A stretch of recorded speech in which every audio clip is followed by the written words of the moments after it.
Tá gravando? Fala galera, beleza? É Rocha. Eu tô feliz assim porque esse assunto é incrível. Pega logo o teu caderno para fazer tuas anotações. E vamos nessa que vai começar mais uma aula de geografia. A aula que você adora e que vai lhe ajudar principalmente em uma prova, no vestibular. Então se liga comigo e vamos falar hoje sobre problemas urbanos. Peraí, deixa eu parar aqui que eu já estou provocando um problema urbano. Vocês vão entender ao longo da aula que também existe poluição sonora. Então vamos parar. Nada contra a música, que ela é muito boa, por sinal, mas o volume já estava lá nas alturas. Enfim, gente, nas últimas semanas a gente veio falando aí sobre urbanização, enfim, sobre conceitos ligados à urbanização. E óbvio que não dá para esquecer, inclusive para a gente finalizar e fechar esse conteúdo, de falar de que o resultado dessa urbanização explosiva e acelerada, principalmente nos países subdesenvolvidos, gerou aí um conjunto de problemas urbanos, seja problemas sociais ou problemas ambientais, mas são problemas inerentes à questão da situação da cidade, tá? E aí o que eu quero discutir com vocês nessa aula aqui não é só explicar quais são os problemas, mas, sobretudo, tratar medidas importantes para atenuar os problemas urbanos. É importante vocês perceberem o seguinte, que não apenas as grandes cidades apresentam problemas. Na verdade, os problemas, se eles estão ligados à questão estrutural, eles podem ocorrer em grandes municípios ou em pequenos municípios. Mais óbvio que os grandes municípios eles são mais vulneráveis a determinados problemas, tá? Então, por isso que é muito importante, quando a gente vai trabalhar esse tema, primeiramente, tentar identificar a causa desse problema. E aí, na medida quando a gente identifica essa causa, a gente vai ter mais ou menos um parâmetro para, por exemplo, traçar não só as consequências, mas medidas mitigadoras desses tais problemas, tá? Não podemos esquecer que, quando falamos de Brasil, os problemas urbanos brasileiros eles vão estar ligados, sobretudo, ao processo de urbanização intenso que o país cresceu. Na verdade, que o país viveu, né? Então, esse crescimento ele foi acelerado e, na verdade, os nossos grandes centros urbanos eles são marcados por essa ausência de planejamento, pela fraca política pública ligada ao Estado, ligado à resolução desses problemas. Embora exista aí o chamado Estatuto da Cidade, que garante aí uma cidade equilibrada, justa e, assim, e com qualidade, pelo menos na lei, para todos os habitantes da cidade, mas sabemos que na prática nós temos grandes dificuldades em relação a isso, tá? Quantas vezes já vimos imagens iguais a essa aí, de cidades caóticas, fora do Brasil também, né? Mas principalmente no Brasil, que você diz, caramba, quanto problema junto, enfim, isso é a marca de alguns centros brasileiros. Vamos lá? Vamos nessa? Olha só, gente. Nós poderíamos aí dividir os problemas urbanos em vários pedaços, tá? E aí eu queria citar alguns deles aqui que estão ligados a esse processo de crescimento desordenado. Então, problemas de caráter social, olá, então temos desde de violência a informalidade, a questão da própria exclusão social, ligado aí a um problema social, e ao mesmo tempo ligado ao problema econômico, e aí a ausência de espaços verdes, já que uma dessas características das cidades brasileiras foi esse processo de desmatamento intenso nas grandes cidades. Então, se a gente pega, por exemplo, o caso da Mata Atlântica, que cobriu o litoral brasileiro, e hoje as principais cidades do Brasil e a maior parte da população brasileira vive nessa região do litoral, a Mata Atlântica existe menos de 10%. Então, mesmo não esquecendo da cana-de-açúcar, do café e das atividades econômicas que contribuíram para a devastação da Mata Atlântica, mas é importante a gente perceber que o crescimento das cidades foi também um ponto crucial para esse processo de desmatamento se tornar mais acelerado. Então, se a gente imaginar que todas essas áreas de morro do Recife eram todas cobertas de Mata Atlântica, então, ou praticamente todos os moradores do Recife eles vivem em área que era integrada à região da Mata Atlântica. Então, o crescimento de uma cidade do tamanho da nossa, obviamente foi associado aí com essa questão do processo de desmatamento. A questão do problema habitacional, que é um problema seríssimo também, e é importante a gente frisar que é uma responsabilidade também do próprio poder estatal, já que é garantido pela própria Constituição, né, o direito à propriedade, a resolução desses problemas ligados a pessoas em vulnerabilidade que não conseguem ter uma habitação digna para viver. E isso acaba gerando aí pessoas vivendo em submoradias, em beira de rio, em palafitas. Aqui na nossa cidade nós temos muita gente aí vivendo nessa situação. Vamos discutir também problemas de poluição, diversos problemas ligados à poluição, ao trânsito, a questão dos abastecimentos, enfim, equipamentos coletivos. Isso aí é um problemaço, tá, gente? Porque se a gente pensar que a ausência de espaços coletivos, sobretudo pela falta de investimento e a falta de manutenção dos espaços já existentes. Então, você pega aqui bairros populosos aqui na zona norte do Recife, principalmente, que você tem a completa ausência de espaços para lazer, para agrupamento coletivo, espaços para que toda a população pudesse desfrutar. Isso porque não foram construídos, ou alguns foram construídos de maneira paliativa e não houve o processo de manutenção. Então, o que já mostra que esse é um problema que não está ligado apenas ao poder público, mas, sobretudo, ao bem comum da sociedade. E quando alguém vai lá e simplesmente vai numa praça dessa e destrói o que está construído, é porque falta esse senso coletivo, essa ideia de coletividade que é muito importante dentro do espaço urbano, tá? Então, vamos conhecer alguns, vamos conversar sobre alguns desses problemas, tá? Eu escolhi alguns deles, tá, gente? E aí a gente começa pela questão do trânsito. Eu quis começar pela questão do trânsito porque existem aí diversos problemas que estão relacionados diretamente à questão do trânsito. Problemas esses que vão estar ligados à questão da mobilidade urbana, mas, sobretudo, que vão estar ligados também, associados indiretamente ou diretamente a problemas ambientais, tá, gente? Então, quando nós pensamos no trânsito, a gente, obviamente, tem que entender que existem duas origens para que esse problema ele se intensificasse nos grandes centros urbanos brasileiros. Primeiro, o aumento do consumo, na classe média, que, ligado a esse desejo de possuir um transporte próprio, né? Então, o desejo de ter um carro. Então, você vê em algumas casas que você tem 3 pessoas e 2 carros. Então, ou até mesmo 3 pessoas e 3 carros. Então, esse desejo alimentado de ter um carro próprio, isso, obviamente, contribuiu para que a frota de automóveis brasileira, que é imensa, ela existisse. E, obviamente, que o outro segundo problema que está relacionado a isso aí, que vai ser, sobretudo, a causa a precariedade do sistema coletivo, sistema público de transporte. Então, muitas pessoas elas acabam optando pelo desejo do automóvel ou da motocicleta, sobretudo por conta dessa má qualidade desse serviço que é prestado. E eu sou um deles, tá, gente?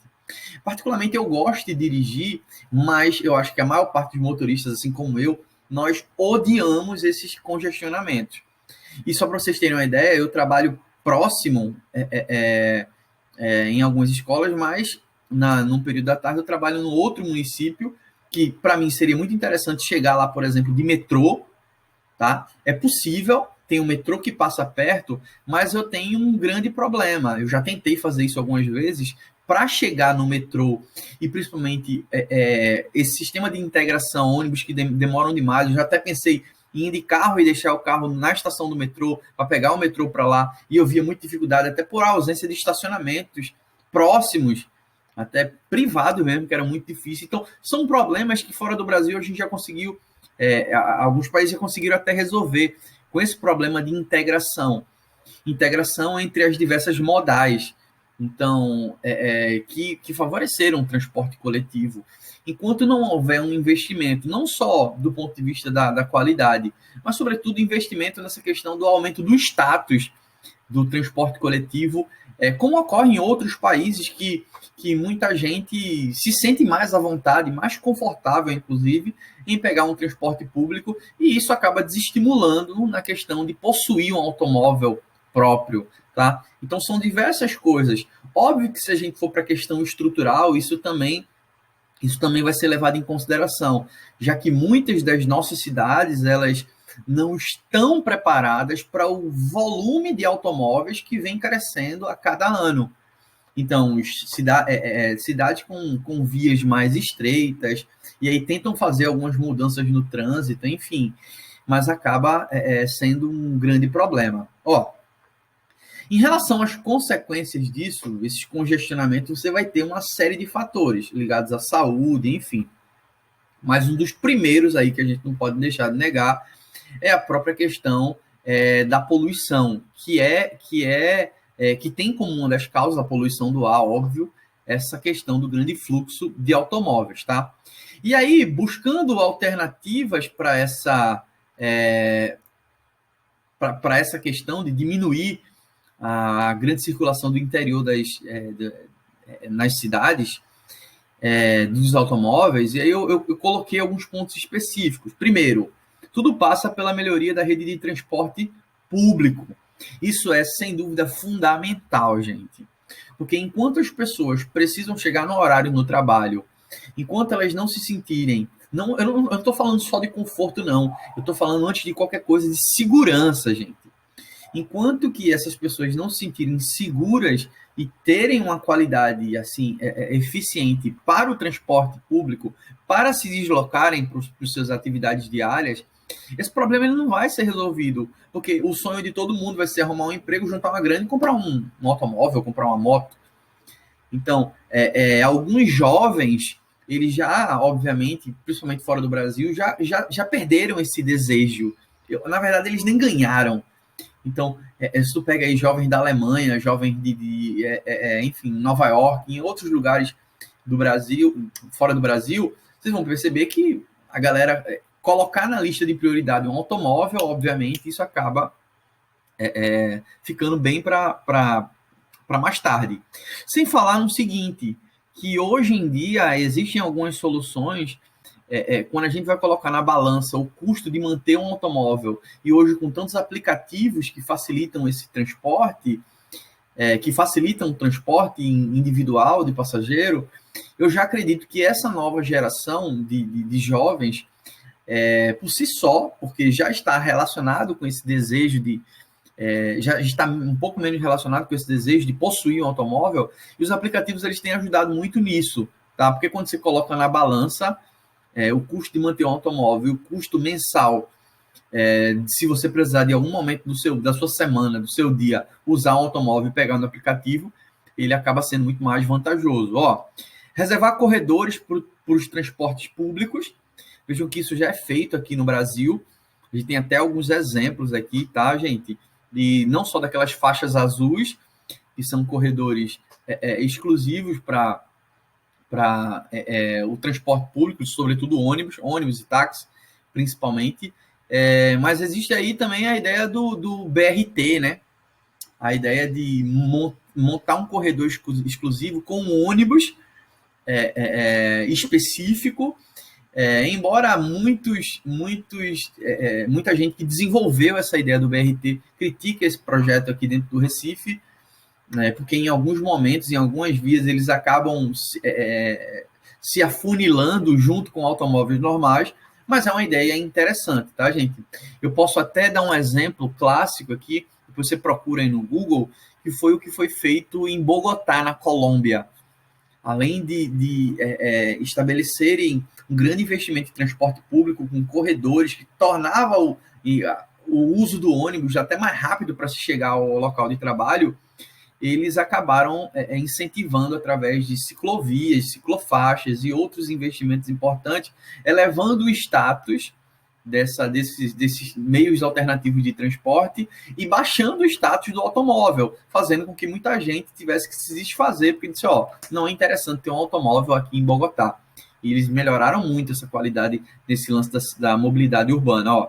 Construir parques de estacionamento na entrada da cidade, principalmente articulado com outros sistemas, você poder estacionar e pegar um metrô, por exemplo, você estacionar. Quem trabalha, por exemplo, no centro da cidade, olha a dificuldade. O cara tem que ir do automóvel, se ele mora longe, enfim, se ele não consegue, se ele não tem condições de não usar o transporte público, mas ele tem que entrar ali no centro da cidade, no Recife Antigo, que ali tem um parque de tecnologia. Mas imagine se ele pudesse usar um estacionamento próprio, sei lá, num shopping daquele, ou numa área própria, como se faz, por exemplo, em período de carnaval, e ele pudesse ter um ônibus para ligar até o centro, até o seu trabalho, ou articulado com uma bicicleta para ele fazer um exercício diário. É possível, sim, mas demanda um esforço muito grande.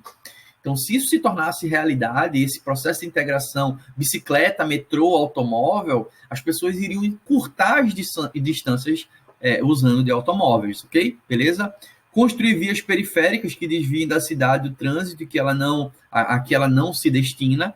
Isso também já é feito com a proibição de automóveis em algumas vias principais, e aí obrigando ao motorista a buscar vias paralelas. Tá? A gente vê, por exemplo, na Boa Vista, aquela avenida principal, fizeram uma área exclusivamente para transporte coletivo, então você de automóvel, você só cruza a Boa Vista, você não pode andar por ela. Então, é uma outra alternativa. E diminuir o estacionamento no interior das cidades. Isso é uma medida polêmica, mas acaba funcionando. Porque não só a questão de investimentos, mas quando há essa questão dessa medida proibitiva, você não vai entrar de automóvel num grande centro. Você não vai. Então, como foi feito aí já em alguns lugares. Isso acaba contribuindo de alguma forma para o cara buscar outra alternativa. Mas é importante perceber que essa outra alternativa tem que ser dada. Tá, gente?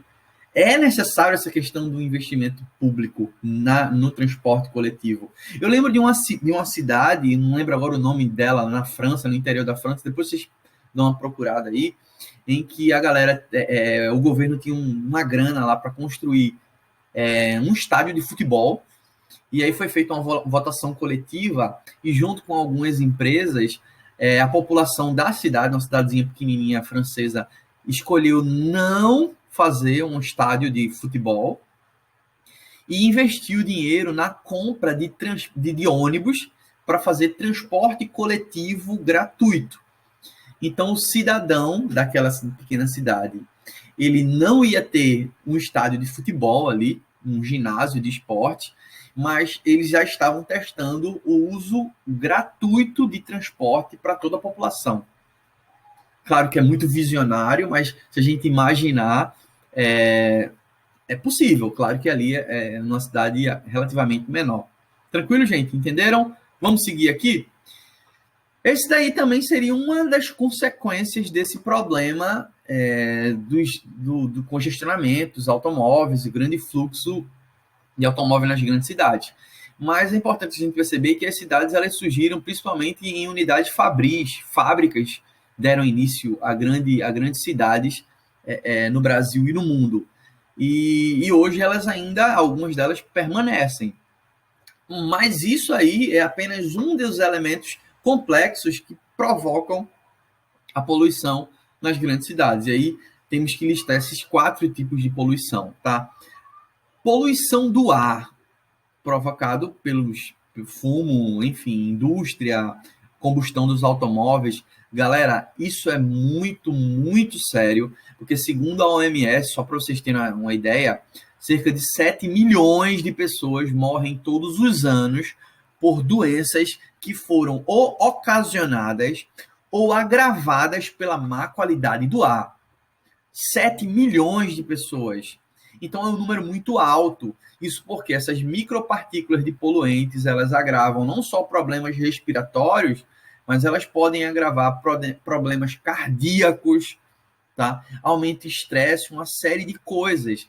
Você vê agora que nesse período da quarentena, né, do isolamento social, algumas cidades tiveram até o ar melhorado por conta do menor fluxo de automóveis, do menor ritmo de poluição provocado pelas grandes indústrias.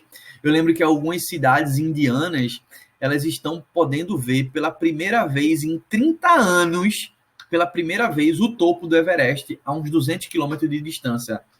Então, jovens de 25, 28 anos nunca tinham visto o topo de onde eles moravam pela má qualidade do ar, pela poluição atmosférica. E hoje eles já podem ver por conta desse efeito do isolamento social. Então, só para você perceber, é importante que a maior parte das cidades que tem um nível de poluição muito alta, elas estão em área de intensa industrialização. A China, a Índia, enfim. Claro que os grandes centros urbanos também sofrem com esse problema. Massa, gente. É importante perceber que existe um acordo, que é o chamado Acordo de Paris, tá? Que é um acordo mundial que se preocupa com menor emissão desses tipos de gases. Principalmente não só ligado à questão da poluição, no contexto individual, mas em relação ao aumento do efeito estufa, que é possivelmente o causador desse aquecimento global. Então, há também essa preocupação a nível global em relação a essa problemática. Um outro problema que é subestimado, que muita gente não leva em consideração, é a questão da poluição sonora, mas só para vocês terem uma ideia, segundo a própria OMS, a poluição sonora é a segunda maior causa de problemas que levam a doenças ligadas à poluição. Inclusive, é pior até mesmo do que o lixo e da poluição da água. Só fica atrás mesmo da questão da poluição do ar. Isso porque é subestimado, é invisível, e muitas vezes a gente acaba se habituando terrivelmente com a poluição provocada pelo barulho que as cidades por si só já produzem. E isso é muito sério, galera. Por quê? Só para vocês terem uma noção. Segundo a própria OMS, se uma pessoa ela for exposta a cerca de 85 decibéis, decibéis é a medida que mede o som, né? Por dia. Então, cerca de 8 horas por dia a mais ou menos 85 decibéis. Essa pessoa ela terá graves problemas de audição. E não só de audição, como de saúde, no contexto geral. Já que esses problemas... Deixa eu ficar maior aqui para vocês me verem. Já que esses problemas geram outros problemas de saúde. Estresse, cansaço, fadiga... E pode desencadear diminuição da imunidade, pode desencadear várias coisas pelo barulho alto, saca, gente? Então, isso é um problema. Só que 85 decibéis é mais ou menos o barulho de um liquidificador, tá? Um secador de cabelo tem em torno de 85, 90 decibéis. Então, se uma pessoa ela for exposta diariamente a uma quantidade alta desse tipo de barulho, ela vai ter graves problemas de saúde, tá? Segundo a OMS, os índices normais, assim, que a gente deve ser submetido é em torno de 50 decibéis, mais ou menos isso. E o grande problema dessa questão da poluição sonora, primeiro, é porque boa parte dessa poluição está ligado a fatores corriqueiros dentro de uma cidade. Um automóvel passando, um comerciante anunciando um produto, enfim, barulho de pessoas falando, barulho de motores, barulho de sirene agora nesse período da pandemia. Então são coisas que a gente não consegue muito evitar. E muitas vezes quando a gente tenta evitar, o que é que a gente faz? Olha lá, ó. Põe o fone de ouvido numa cidade, dentro de um ônibus, aumenta o volume e pronto.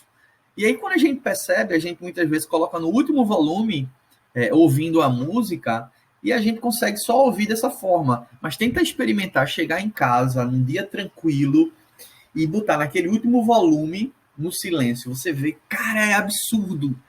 Cara, eu tava ouvindo nesse volume, e, pois para você ver o quanto de problema isso leva. Além disso, as pessoas têm aquele mito, porque não é verdade, de que é permitido fazer barulho até uma certa hora do dia. Isto não é verdade, galera. Isto não é verdade. Não existe uma legislação federal sobre isso, sobre a lei do silêncio, mas o que nós sabemos que existe é a própria questão do código criminal, que fala lá sobre a lei de perturbação do sossego, tá, gente? Então, artigo, acho que 42, alguma coisa desse tipo, que fala sobre essa perturbação e não diz hora. Perturbação do sossego é em qualquer hora. Gritaria, barulho excessivo, qualquer coisa, não tem hora. Agora, existem legislações específicas que fica a cargo, principalmente dos municípios, para tratar desse assunto. Aqui no Recife, por exemplo, nós temos um código ligado ao meio ambiente, a questão da sustentabilidade, que fala sim, que dá um limite aí permissível, só para vocês terem uma breve noção, de 70 decibéis é o limite. Isso até 18 horas, não até 10 horas da noite, não. Então, de 6 às 18, 70 decibéis. Então, isso é abaixo de um barulho de um liquidificador. Saca, gente? Então, esse é o limite. Isso num contexto geral. Se a gente for para lugar perto de escola, perto do hospital, perto de cemitério, enfim, perto de creche, em lugares, esses 70 decibéis baixa para 55 decibéis. Isso é o que diz a legislação do Recife. Então, aquele teu vizinho que bota uma música alta e diz, pela lei eu posso até 10 horas da noite, ele está extremamente enganado. Isso não existe, é perturbação de sossego. Agora, o que é que falta? Conscientização, sensibilização do outro, ter mais empatia e, principalmente, fiscalização. E muitas vezes, como não há fiscalização, quando ocorre uma denúncia, a polícia chega lá, mas não dá em nada. Então, mas é um problema seríssimo. Então, você que está assistindo essa aula, por favor, tenha mais sensibilidade em relação a essa questão do ruído muito alto. Massa. O outro aqui, poluição sólida, causada por lixo, seja poluição doméstica, industrial, hospitalar, uma série de outras coisas. E aí, por quê? Muitas vezes se tem aquela noção de que eu vou produzir meu lixo e depois eu vou jogar fora. Mas jogar fora dentro do planeta não existe. Não existe lugar fora do planeta, a não ser outro lugar fora do planeta. Acho que vocês entenderam o que eu quis dizer. Então não existe jogar lixo fora, porque ninguém vai jogar o lixo no espaço. Então todo o lixo que é produzido e ele é descartado, ele continua dentro do planeta. Ele fica fora da nossa casa. É importante a gente perceber isso. E aí, na medida que a população aumenta e cada vez mais temos esse poder de consumo, de consumir cada vez mais, se multiplicam aí os aterros sanitários e principalmente os lixões, que é até diferente. Lixão não há controle. São espaços que simplesmente se joga o lixo lá. Só que isso é um problema, gente. Porque a gente tem aquele olhar romântico sobre a reciclagem, né? Então, a reciclagem, gente, o que é reciclado é mínimo comparado ao que deveria ser. Até porque a reciclagem é um processo caro. Então, nessa situação, sobretudo, é tentar reduzir a quantidade de resíduos que se faz, que se tem. Rocha, como é possível isso? Eu vou poder deixar de consumir? Não, mas, por exemplo, tu vai no supermercado, aí tem lá macaxeira descascada numa embalagem de isopor. Gente, paciência, velho. Como é que tu vai consumir uma coisa dessa? Tu vai lá no supermercado e tu vai comprar, sei lá, linguiça toscana para fazer churrasco no fim de semana. Aí tem lá linguiça toscana numa embalagenzinha de plástico, 4 linguiças embalada. Se tu vai lá no balcão, tu pede e ele vai te dar. Enfim, é difícil, uma quantidade maior. Então são atos simples, canudo, que é um absurdo. Vocês sabem que é uma das maiores causas de morte de animais marinhos. Então são coisas que a gente pode pelo menos evitar para reduzir essa poluição sólida. E por fim, a poluição da água, que também é causada pela poluição sólida, pelo lixo e tal. Você vê aí os grandes rios, assim, grandes e pequenos rios e córregos e canais perto das nossas avenidas, perto dos nossos bairros, estão extremamente esgotados, mas, sobretudo, provocado por esse lançamento de efluentes domésticos, resíduos domésticos e industriais que vão para essas áreas. E aí já é um problema mais sério, porque está ligado há um problema estrutural de saneamento básico, de tratamento de esgoto. Então, as cidades cresceram rápido demais e não deu para oferecer estrutura para que todo mundo pudesse lançar esse seu esgoto, uma rede de tratamento. Então, muitas vezes a solução acaba sendo jogar no rio. Então, é muito comum, por exemplo, você que está assistindo essa aula, você sabe para onde vai o esgoto da sua casa? Você sabe? Já parou para pensar? Você já perguntou para alguém que construiu a casa, pai, o esgoto daqui vai para onde? Vai para o rio? Vai para uma fossa? E da fossa vai para onde? Então, são problemas estruturais muito mais sérios e que acaba a gente não tendo muito controle sobre isso. Tranquilo, gente? Mas os outros, todos nós, acabamos tendo um controle, principalmente esses dois, sonora e o lixo sólido. Tranquilo? Beleza? Ó, é importante perceber o seguinte, quando falamos aí em solução para esses problemas, que eu acabei já falando, ó, recolha seletiva, separar o lixo em casa, construção de estação de tratamento de resíduo sólido, colocação de filtro nas chaminés, assim, imposição à circulação de automóveis em determinados locais, tratamento do lixo. Vejam que isso não são coisas fáceis de serem feitas. E muito disso depende dessa demanda, desses investimentos estatais, públicos, para que isso aconteça. Embora exista ONGs, existam empresas que trabalhem com isso, associação de catadores, mas não é uma situação fácil. Nem todo bairro, por exemplo, possui coleta seletiva.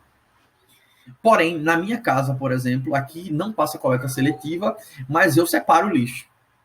Eu separo de duas formas. Lixo seco, orgânico, lixo molhado, orgânico, e lixo seco.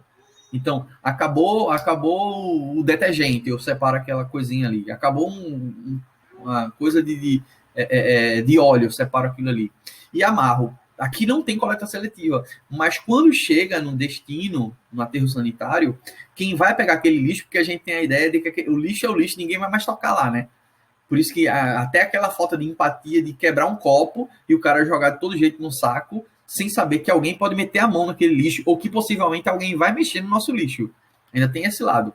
Mas quando você faz essa separação, pelo menos quando chega lá, quem vai mexer no lixo está procurando alguma coisa.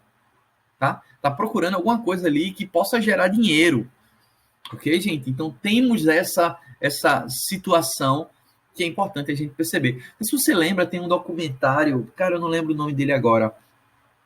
Em 2011, ele foi até indicado como um Oscar de melhor documentário, que foi um artista brasileiro, um artista plástico brasileiro que gravou, tirou imagens por conta tirou fotos de pessoas no lixão, no aterro, enfim, e produziu arte. Teve quadros que foram vendidos por $40 mil fora do Brasil. Eu não lembro, mas tem um documentário aí, se você colocar um documentário, eu lembro do nome dele, Muniz é o sobrenome, Vicky Muniz é o nome do autor, não lembro o nome do documentário, alguma coisa do lixeiro, alguma coisa desse tipo. Mas é interessante para você entender, por uma outra perspectiva, esse problema. Tá? Beleza, gente? Tranquilo? Vamos lá, problema de habitação. Tá, é um problema seríssimo, obviamente, porque as cidades cresceram demais.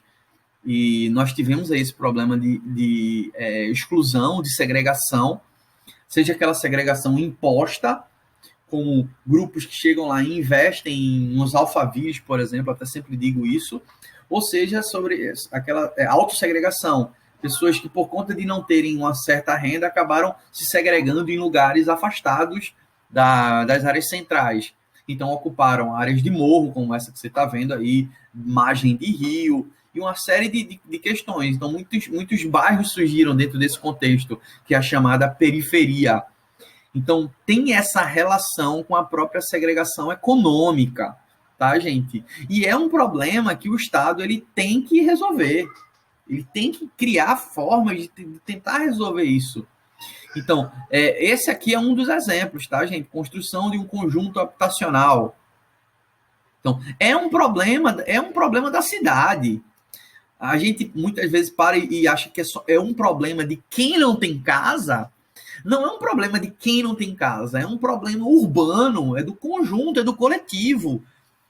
não é a ocupação da beira do rio ali, na beira-rio, no Recife, em algumas áreas do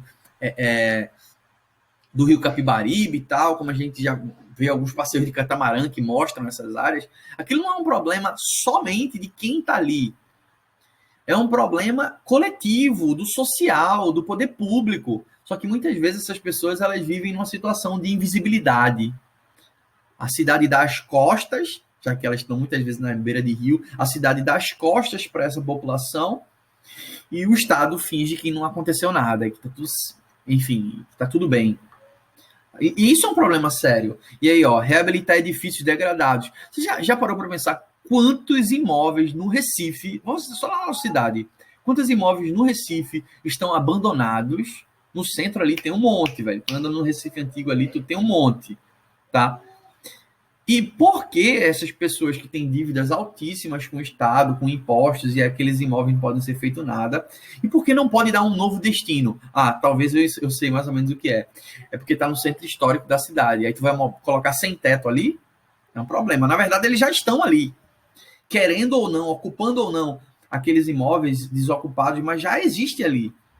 Então, essa questão do repovoamento, de construir áreas para realocar essas populações, visando não só colocar, mas dar uma qualidade para que essas pessoas tenham a dignidade de poder também usufruir desse espaço urbano, tá? Então, essa é uma responsabilidade do Estado. E esse é um dever coletivo de lutar por esses problemas, tá, gente? Então, eu queria colocar também como um grave problema da cidade essa questão da falta de habitação, do déficit habitacional, pessoas vivendo em submoradias, enfim, outras situações. Ai, vamos para essa aqui. É muito bom esse assunto, né, gente? É muito bom, muito bacana, tá? Deixa eu aumentar aqui para vocês me verem. Vê só. Esse aqui... Não, deixa eu botar aqui no meio. Esse aqui, sem dúvida nenhuma, é um problemaço no Recife. A falta de espaço verde. Aí tem espaço verde, por quê? Há uma tendência de ocupar as áreas urbanas ao máximo. Então, se dá para construir, vamos construir.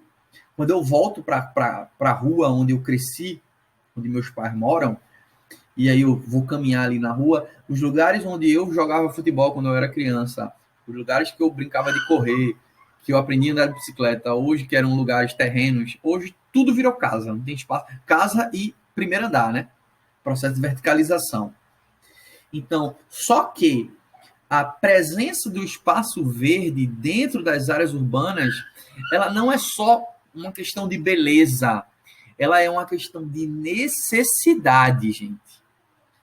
Eu não estou falando só do paisagismo, eu vou plantar árvores nas calçadas, como é feito também no Recife, tá? O que é interessante para a cidade, mas é uma questão de necessidade. Vamos lá. Primeiro, necessidade para melhorar a qualidade do ar. Vocês sabem mais do que ninguém a importância de uma árvore no processo de captura de carbono. Então, importantíssimo para diminuir o processo de poluição. Segundo, que é tão importante, a questão de amenizar o calor. As árvores, elas funcionam como filtros, como literalmente grandes ar-condicionados. Vocês sabem de um problema urbano que são as ilhas de calor. Lugares muito perto do centro, onde temos prédio, muito carro, motor ligado, muita gente, pouca árvore, eles tendem a ter temperaturas maiores. Ilha de calor. A Boa Vista é mais quente que o bairro da Jaqueira. Porque na Boa Vista tem mais gente, mais prédio, mais calor do motor do carro, menos árvore, enfim, mais prédios impedindo a circulação do vento. Então é mais quente do que num bairro da Jaqueira, por exemplo. Ilha de calor é um problema. E isso, boa parte dela é provocado por conta disso. Da ausência de espaços verdes, da impermeabilização do solo. Se tira areia e se coloca concreto, se coloca asfalto. E a água vai para onde? Como é que você vai realimentar os lençóis freáticos? Isso é fundamental, gente. Fundamental. Então, esse é uma outra situação que é importante a gente se ligar. tá? Então, tudo isso é feito através de um planejamento urbano, que estabeleça essas normas para a expansão urbana, definido o que é que vai ser espaço verde, qual é a importância, manutenção desses parques. Não é só simplesmente, vamos crescer e vamos manter a construção de novas casas e novas áreas. Tão importante quanto ter casa, é importante ter áreas verdes, áreas com natureza, não só para a melhoria da qualidade do ar, mas, sobretudo, para a melhoria da qualidade de vida. Pessoas que têm contato com natureza, com planta, com ar melhor, são pessoas que vivem melhor. Lugares mais verdes e que têm mais contato com a natureza, as pessoas adoecem menos. Isso vai sobrecarregar menos o sistema de saúde. Doenças respiratórias, enfim, estresse, tudo isso que provoca problemas cardíacos. Lugares verdes estimulam pessoas a fazerem atividades físicas. Então vejam que